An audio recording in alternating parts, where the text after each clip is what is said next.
याचे आहे उगच कोणालाही म्हणत नाहीत. तुम्हीही त्या लायकीचं वागलं पाहिजे, आपल्या मुलांना योग्य संस्कार द्या. पण हल्लीची भक्ती अशी बिघडत चालली. हल्लीची भक्ती कशी झाली, पिक्चर सारखी, सिनेमा सारखी भक्ती झाली की माणसाला जास्त मेहनत कष्ट घ्यावं वाटत नाही.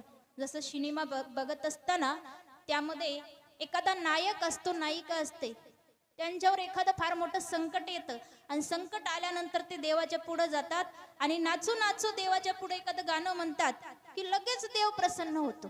ते पाहून आता हल्ली लोकांना वाटते की आम्ही देवाची आरती केल्याबरोबर देवानं प्रसन्न व्हावं, देवाचं भजन केल्याबरोबर देवानं लगेच प्रसन्न होऊन वरदान द्यावं.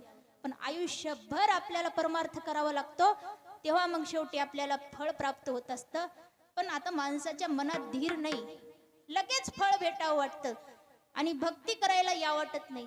काही माणसं म्हणतात भक्ती म्हातारपणात करायची, जेव्हा ऐकायला येत नाही तेव्हा भक्ती करायला येत असतात, पण तेव्हा काही फायदा नसतो. म्हणून जेव्हा लहान वय असतं लहान वयात यावं. पण अशी शोकांतिका आहे की हल्लीचे लहान मुलं देखील त्यांचं ध्येय बदललंय. आताचे लहान पोरं म्हणत नाहीत की आम्हाला छत्रपती शिवाजी महाराजांचे मावळे बनायचे असं म्हणत नाहीत, किंवा मला देवाचा भक्त बनायचे म्हणत नाहीत. आताच्या मुली म्हणत नाहीत की मला संत मीराबाई बनायचे.